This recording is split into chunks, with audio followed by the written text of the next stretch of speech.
Students, हम लोग class 8 के साइंस को लेकर उपस्थित हैं और क्लास 8 के साइंस में हम लोग लेसन 1 में पढ़ा रहा था। लेसन 1 में 3 लेक्चर हो चुके हैं इससे पहले, आज चौथे लेक्चर में हम लोग हैं। आज के इस लेक्चर में बेसिक एग्रीकल्चरल प्रैक्टिसेस में 5th और 6th स्टेप को हम लोग स्टडी करेंगे और मैं कोशिश करूंगा कि 7th स्टेप भी हो जाए और चैप्टर कंप्लीट हो जाए।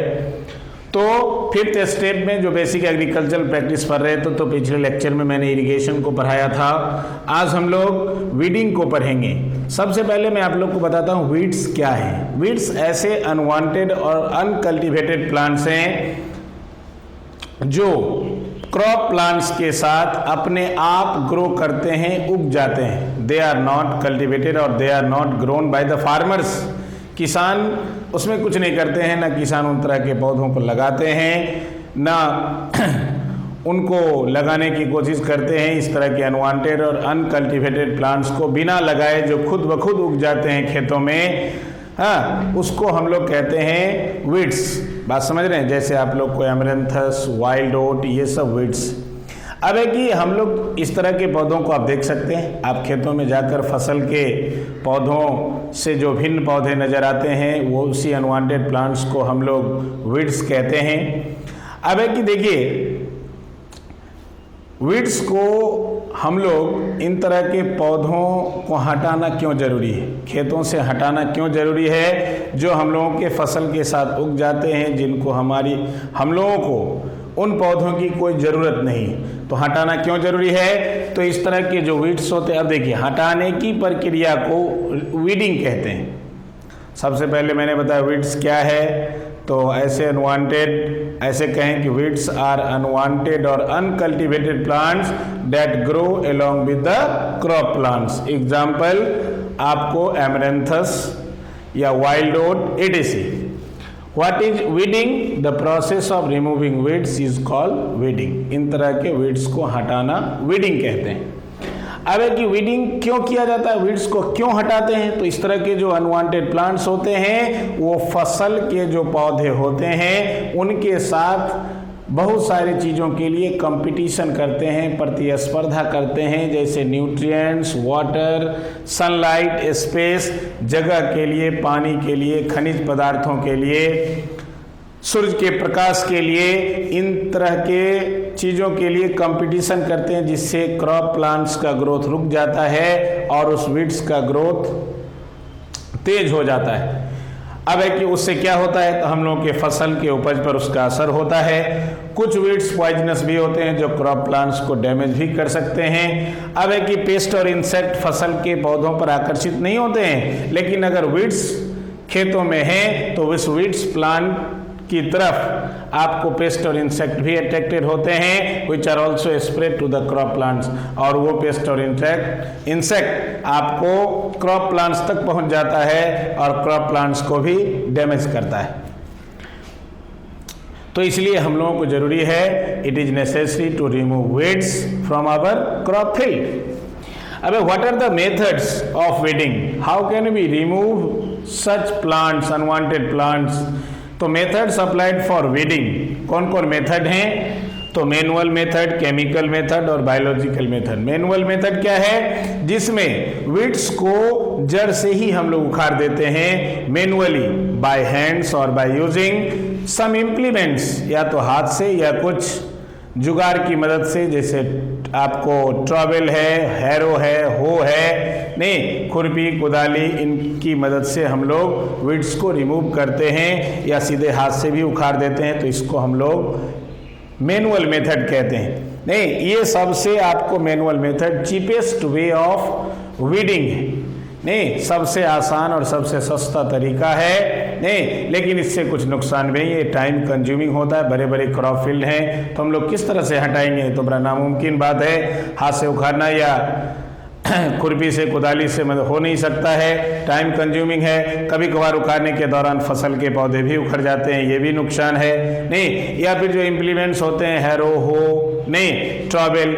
ये सब आपको आयरन से बना हुआ होता है, नहीं उसका मेंटेनेंस भी चाहिए, नहीं तो उसमें रस्टिंग हो जाता है, जंग लग जाता है, लोहे को खा जाता है, नहीं तो इस तरह के नुकसान भी हैं। ये था आपको मैनुअल मेथड। अब है नेक्स्ट मेथड में केमिकल मेथड। हम लोग वीड्स को रिमूव करने के लिए वीडीसाइड क्या है, ऐसे केमिकल्स हैं that are used to remove weeds, जिसका स्प्रे किया जाता है अनवांटेड प्लांट्स को खत्म करने के लिए या फिर उसको रिमूव करने के लिए। वीडीसाइड जैसे 2,4-D है, नहीं ये जनरली हम लोग खेतों में स्प्रे करते हैं जब हम लोग during the vegetative growth of weeds, नहीं जब वो वेजिटेटिव ग्रोथ का मतलब होता है कि जब वो इनिशियल स्टेज में होता है तो उसी समय हम लोग स्प्रे कर देते हैं 2,4-D का, नहीं जिससे वह वीड्स खत्म हो जाता है, नहीं तो इसको हम लोग कहते हैं केमिकल मेथड। केमिकल्स का स्प्रे करते हैं जिससे वीड्स खत्म हो जाता है। अब इसके कुछ नुकसान भी हैं केमिकल मेथड में। It cause health problem to the farmers, नहीं अब आप स्प्रे करेंगे, किसान खेतों में स्प्रे करेंगे तो उसके सुगंध, उसके कुछ अंश बॉडी में चला जाता है जो हम लोग के लिए नुकसानदायक भी होता है, नहीं इसलिए कहा जाता है कि स्प्रे करने वक्त किसानों को अपना माउथ और नोज, मुंह और नाक ढक कर स्प्रे करना चाहिए, मास्क लगाकर स्प्रे करना चाहिए चाहे, ताकि उस केमिकल का बॉडी पर कोई असर ना हो। तीसरा मेथड है बायोलॉजिकल मेथड। बायोलॉजिकल मेथड क्या है, तो ये method, this method is the most commonly used method of wheat control. सबसे ज़्यादा वीट को रिमूव करने का सबसे ज़्यादा उपयोग किए जाने वाला मेथड है। इसमें क्या होता है, it involve the use of insect that destroy the growth of weeds without affecting the crops growing in the field. मतलब ये इस मेथड में हम लोग क्या करते हैं, इस मेथड में हम लोग क्या करते हैं कि सबसे पहले ऐसे कुछ इंसेक्ट का यूज करते हैं, जिस इंसेक्ट क्या करता है कि इस वीड्स को तो जरूर डिस्ट्रॉय कर देता है लेकिन हम लोगों के क्रॉप प्लांट्स को कोई नुकसान नहीं पहुंचाता है। ऐसे कुछ इंसेक्ट का इस्तेमाल किया जाता है बायोलॉजिकल मेथड में, जो उस वीड्स को, खेतों में जो वीड्स हैं उसको खत्म कर देता है, डिस्ट्रॉय कर देता है, लेकिन हम लोगों के क्रॉप को जरा सा भी क्रॉप प्लांट्स को नुकसान नहीं पहुंचाता है। तो ये बायोलॉजिकल मेथड है। तो इस तीनों में से किसी भी मेथड का हम लोग इस्तेमाल कर सकते हैं। किस चीज के लिए, तो वीडिंग के लिए। अब है कि 6th स्टेप में जब फसल तैयार हो जाते हैं, मैच्योर हो जाता है फील्ड में फसल, नहीं तो हम लोग उसकी हार्वेस्टिंग करते हैं, फसल को काटते हैं, जमा करते हैं, नहीं the process of cutting and gathering of crops from the fields after the crops are matured. The फसल पूरी तरह तैयार हो जाए तो उसको खेतों से काटना, जमा करना, इसको हम लोग हार्वेस्टिंग कहते हैं। भारत में जो लगभग हार्वेस्टिंग होते हैं वो मैनुअली ही होते हैं, नहीं और सिकल की मदद से होते हैं। मैं एक मेटेलिक इम्प्लीमेंट होता है जिसको सिकल कहते हैं। ये सबसे एकदम वन एंड ओनली टूल है, हथियार है, औजार है जो इस पर्पस के लिए यूज होता है। हार्वेस्टिंग के लिए फार्मर्स यूज करते हैं सिकल्स को टू हार्वेस्ट दियर क्रॉप्स, चाहे वह व्हीट हो, मेज हो, पैडी हो, सब के लिए यूज करते हैं। फ्रूट्स और वेजिटेबल्स भी they are also plucked manually by the farmers, नहीं फल और सब्जी भी हाथ से ही तोड़ लिए जाते हैं। या फिर ट्रैक्टर, अब तो ट्रैक्टर ड्रिवन मशीन का भी यूज किया जिसको हार्वेस्टर कहते हैं, उससे भी हार्वेस्टिंग के प्रोसेस को किया जाता है, फसल को काटने का काम किया जाता है। अब है कि देखिए हार्वेस्टिंग, मैंने बताया कि अब हार्वेस्टर की मदद से भी होता है, आपको ट्रैक्टर ड्रिवन मशीन की मदद से भी होता है, नहीं अब इससे क्या होता है कि मशीन से फायदा क्या है कि आपको जो ज़्यादा समय में काम होने वाला है वो शॉर्ट क्लाइमेटिकली फेवरेबल पीरियड में हम लोगों का हार्वेस्टिंग हो जाता है, कम समय लगता है, नहीं और बिना समय जो असमय बारिश होती है या उससे फसल का नुकसान होगा मैच्योर्ड क्रॉप्स को, तो उससे भी बच जाता है। अब है कि हार्वेस्टिंग जो मशीन से होते हैं उसके कुछ नुकसान भी है। क्या नुकसान है, तो हार्वेस्टिंग मशीन जो है नहीं उससे दाने जो होते हैं वो कभी कभार चपटा हो जाता है। दाना जिस तरह का जो ग्रेन है, नहीं, जो अनाज के दाने हैं वो कभी कभार चपटे भी हो जाते हैं, लेकिन सिकल्स से करने पर इस तरह के प्रॉब्लम नहीं आते हैं। या फिर हार्वेस्टिंग जब मशीन के द्वारा करते हैं, जिसको हम लोग कंबाइंड हार्वेस्टर कहते हैं या कंबाइंड हार्वेस्ट कहते हैं, नहीं, तो उसमें भूसे का भी नुकसान हो जाता है, चारा का नुकसान हो जाता है, किसानों को सही ढंग से चारा जमा नहीं हो पाता है। तो इसलिए हम लोग अगर सिकल से करते हैं, मैनुअली करते हैं, तो उसमें ज़्यादा हम लोगों को फायदे मशीन के बनिस्बत। मशीन हम लोग इसलिए इस्तेमाल करते हैं कि समय कम लगे। अब जब हार्वेस्टिंग हो जाए, कटिंग और गैदरिंग हो जाए, तो हम लोग थ्रेशिंग करते हैं। थ्रेशिंग क्या क्यों करते हैं? तो जो आपको जो ग्रेन्स हैं, नहीं, या जो कटे हुए फसल हैं, उससे दाना को अलग करने के लिए हम लोग थ्रेशिंग करते हैं। नहीं, थ्रेशिंग मैनुअली भी होता है bye striking the harvested crop against a hard surface, या तो पटक पटक कर उस फसल के पौधों को पटक पटक कर हार्ड सरफेस पर दाना अलग करते हैं, नहीं, या फिर आज हम लोग मशीन का आजकल इस्तेमाल करते हैं जिसको थ्रेशर कहते हैं। क्या कहते हैं? थ्रेशर। आजकल farm machine call combine is use for both harvesting और थ्रेशिंग, दोनों के लिए एक मशीन आता है जिसको हम लोग कंबाइन कहते हैं। क्या कहते हैं? कंबाइन, मतलब दोनों चीज उसमें होता है, कटिंग भी हो जाता है, मतलब हार्वेस्टिंग भी हो जाता है, और साथ साथ थ्रेशिंग भी हो जाता है। कंबाइन हार्वेस्टर या कंबाइन सीधे हम लोग कहते हैं। तो ये थ्रेशिंग हो गया, अनाज को अलग करना। अब है विनोइंग। अनाज जब अलग हो जाते हैं पौधों से, तो उस अनाज में कुछ हे के टुकड़े रहे, मतलब भूसा या उसका टुकड़ा रह जाता है, छिलके कुछ रह जाते हैं, नहीं। तो अब है कि देखिए, हम लोग जो अनाज अलग करते हैं तो उसमें कुछ न कुछ इस तरह की समस्याएं रहती है। क्या समस्याएं? The process of separating the grain from the chaff and hay. उसमें भूसा के जो टुकड़ी रह जाते हैं या जो दाने के छिलके होते हैं वो अलग नहीं हो पाते हैं थ्रेशिंग के दौरान, नहीं, तो हम लोग उसके लिए विनोइंग प्रोसेस का इस्तेमाल करते हैं। विनोइंग मतलब कि हवा की मदद से उस हल्के छिलके और भूसा के जो टुकड़े होते हैं, हे पार्टिकल्स होते हैं, उसको रिमूव कर देते हैं। या नेचुरल ब्रीज, मतलब प्राकृतिक हवा की मदद से हम लोग वैसे फैन चलाकर भी ऐसा कर सकते हैं। जब नेचुरल ब्रीज ना हो, वैसे नेचुरल ब्रीज का इस्तेमाल करके हम लोग इस तरह के हे पार्टिकल्स और चैफ को अलग कर सकते हैं, जिसको विनोइंग कहते हैं। तो ये 6th बेसिक एग्रीकल्चर प्रैक्टिसेस था, हार्वेस्टिंग, थ्रेशिंग एंड विनोइंग। अब जब अनाज तैयार हो जाए तो उसके स्टोरेज की बात आती है कि हम लोग किस तरह से फसल को रखें, अनाज को जो उपज होती है उस अनाज को कैसे रखें कि वह पूरे साल हम लोगों के लिए सुरक्षित रहे।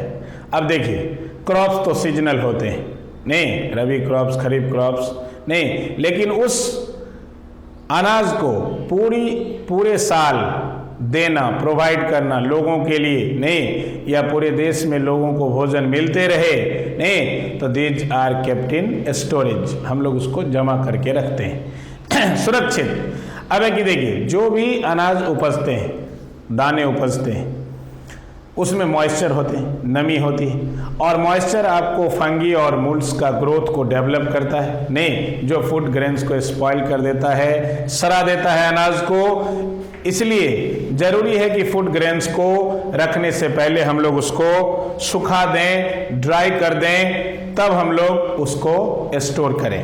अब एक स्टोरेज कैसे करते हैं, नहीं, तो कुछ उसके तरीके हैं। अगर हम लोगों को स्मॉल स्केल पर अगर हम लोग करते हैं तो they are stored in either jute bags, हम लोग क्या करते हैं कि बोरा में बंद करते हैं, सुतली वाला जो बोरा होता है, जूट बैग्स, या फिर छोटे छोटे ड्राम बनवाते हैं, मेटेलिक बिन्स होता है जिसमें हम लोग अनाज को सुखाकर उसमें रखते हैं।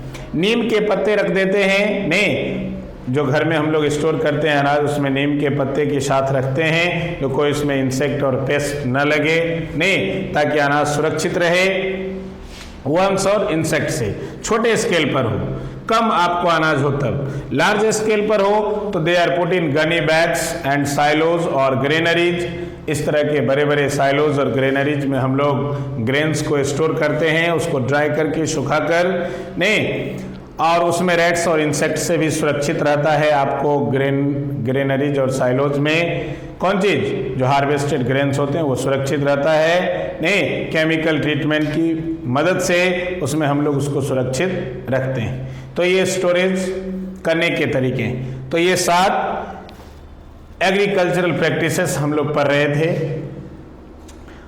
5th, 6th और 7th आज मैंने पढ़ाया वीडिंग, हार्वेस्टिंग, थ्रेशिंग, विनोइंग और स्टोरेज। मतलब हार्वेस्टेड जो क्रॉप्स हैं, जो ग्रेन्स हैं, उसको किस तरह स्टोर करें, ये भी बात मैंने बताया कि स्मॉल स्केल पर कैसे और लार्ज स्केल पर कैसे हम लोग जमा करते हैं।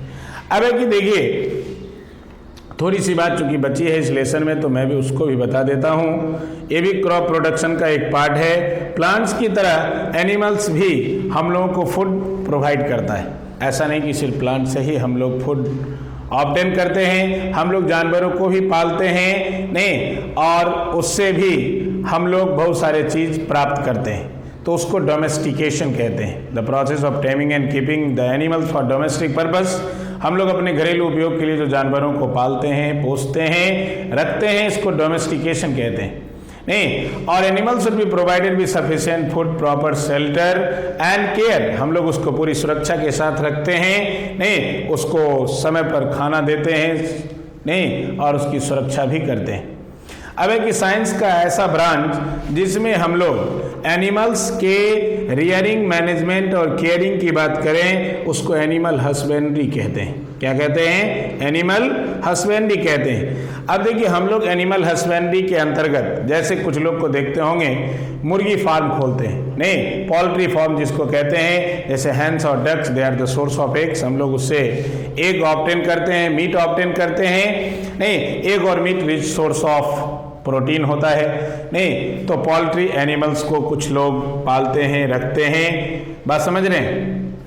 Meat is also obtain from animals like chicken और गोट। चिकन और गोट से भी मीट ऑब्टेन होते हैं, बात समझ रहे हैं। कुछ सी एनिमल से भी हम लोग यूज करते हैं अपने भोजन में, जैसे prawns, fish, shrimps, they are also eaten by many people. बहुत सारे लोग उसको भी अपने भोजन में उपयोग करते हैं, बात समझ रहे हैं। अब है कि डोमेस्टिक एनिमल जैसे काव, बेफेलो, गोट, ये सब क्या है, दे ऑल्सो प्रोवाइडर्स मिल्क। ये हम लोगों को दूध देता है, नहीं, और मिल्क का अपना उपयोग है भोजन में। मिल्क से बहुत सारे मिल्क प्रोडक्ट भी बनते हैं, जैसे बटर है, घी है, नहीं, बहुत सारे प्रोडक्ट, डेयरी प्रोडक्ट भी बनाए जाते हैं। तो कहने का मतलब था कि एक तरफ से हम लोग पहले पार्ट में पढ़ा था कि फूड जो है वो प्लांट से ऑब्टेन होते हैं, प्लांट्स के अलावा एनिमल्स से भी ऑब्टेन होते हैं। इस चीज़ को मैं अभी बता रहा हूँ, नहीं।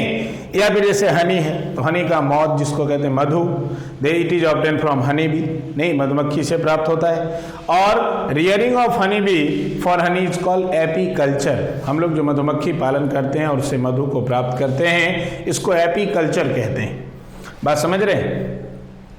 तो मैं अभी आप लोगों को एनिमल हस्बेंड्री के बारे में बता रहा था, और यह लेसन आपका यहीं पर खत्म होता है। लेसन 1 साइंस का, क्लास 8 का।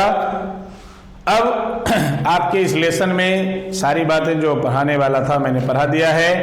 अब आपके पास, आप निश्चित रूप से सब लोग क्लास 8 में जो भी 7 से 8 में गए हैं, सब लोग बुक ले लें, और बुक लेकर आपके बुक में जो भी एक्सरसाइज हैं, चाहे वो ट्रू फॉल्स हो, मैचिंग हो, नहीं, या फिर मल्टीपल चॉइस हो, सबको सॉल्व करेंगे। उसमें जो प्रॉब्लम होगा या फिर हम आप लोगों को टेलीग्राम पर बनाकर भेज देंगे, ठीक है। तत्काल आप इस वीडियो को स्टडी करेंगे